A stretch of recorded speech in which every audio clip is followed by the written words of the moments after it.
everyone, I'm Sheridan Nichols and welcome to Inside Bristol. Well, kicking off the top of the hour, I've got Christy Halsey with me. She is with the city, the Economic Development Specialist, and she's got some news about a couple of state certificates that we've just received, which are pretty exciting. Yeah, it's very exciting. We have, in Sullivan County, we have 3 sites now that are certified by the state of Tennessee. They call it Select Tennessee Sites, which is great for us. 2 of those are here in Bristol and the others at the airport.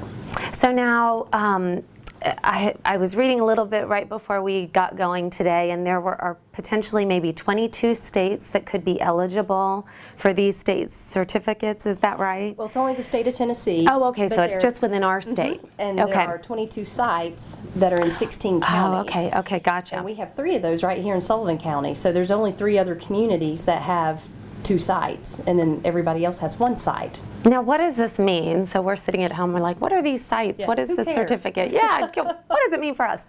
Well, for site selection consultants and companies, as they are looking for a new site to locate, they oftentimes will try to find a site that's ready to go, ready for them to go ahead and build. As soon as they make that decision, people move a lot more quickly now than they used to in that world. So they are looking for sites that are ready to go ahead and build.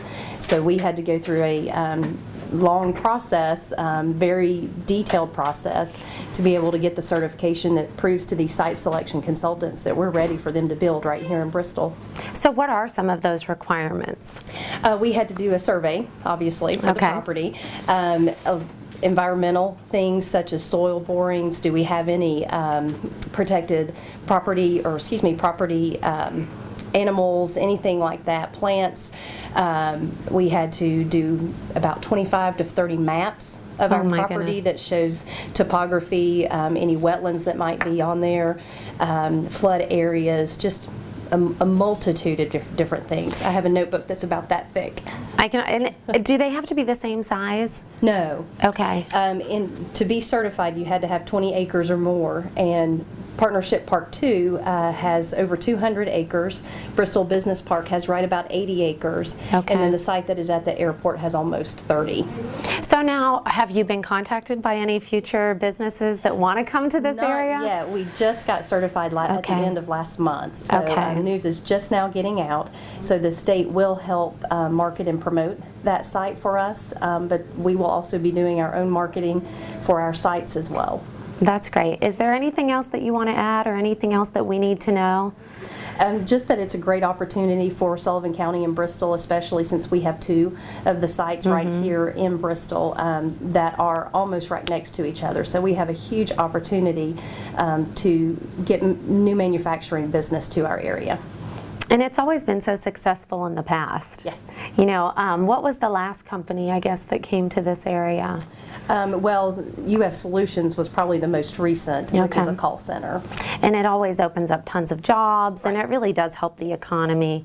Plus, I think this is an enticing area to bring people to. It's so pretty, and we've got the racetrack, but they just want to make sure that we have the property and the sites available. Right. So that's great. So now, did you just find out about this, or did the state start promoting, look, we're looking for more development? They just implemented this program around July of last year.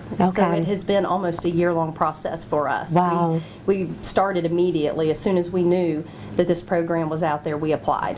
And there were almost 3 parts of the application process that we had to go through. Well, we're really excited. So next time that Christy comes on, she's going to be telling us about a great new company that's coming that can offer some new jobs and new potential and bring in. That's our goal. Boost our economy here in Bristol and keep us nice and strong. And that's great. Well, anything else? I don't want to miss anything. I think we've got it. Thank you so much for coming. We'll be right back.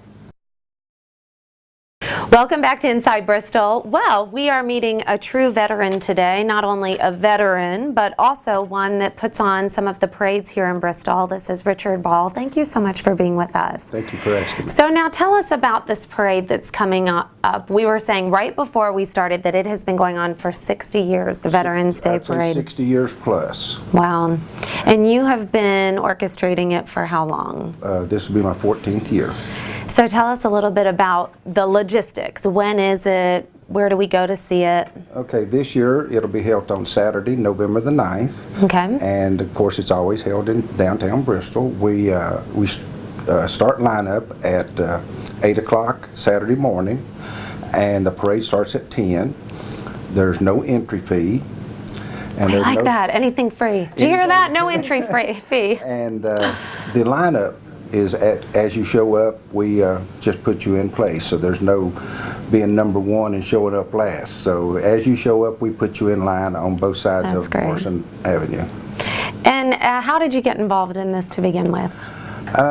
14 years ago, this other gentleman that was putting it on, he asked me to help him one year, and he told me that next year you'll be doing it. And I said, no way. But that's the way it ended up. So I just assumed the position from him. Took it in stride and have made it into something fabulous. Yeah. So that's great. I'm very proud of it.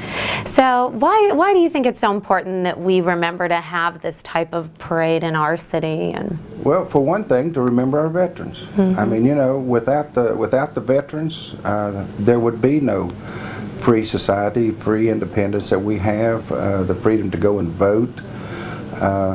So without the veterans that have gone and put their lives on hold for the X number of years that they were in the service, and then come back and resume their individual lives, some of them stayed 20, 30 years, and you know, that was their life.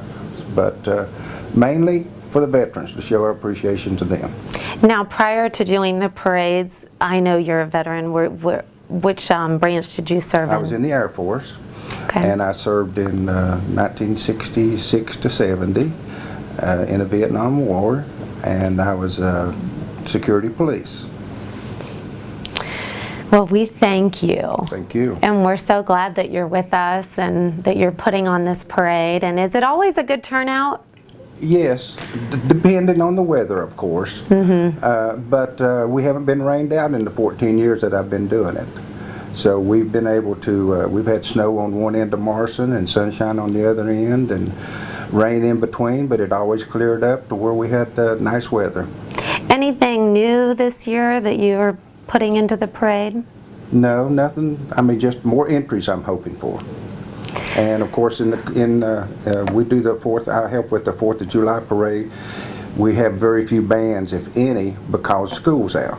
But hopefully for this Okay. parade, we'll have all the area schools involved in it. Oh, see, that'll be great. So now, if anybody out there is watching and they'd like to be involved and to do something, how do they go about that? They can give me a call, and there's a flyer on the TV stations, on the public access, and my telephone number is on there. But if they're unable to get in touch with me, then all they have to do is come down on Saturday morning. And just show up. Just show up. That's great. This is exciting. Well, we hope you all come out. It's, again, coming up really soon, Yes. November 9th. November 9th. Be here shortly. It will be. Thank you so much for all that you do. We loved having you on. Thank you. And we'll be back in just a second.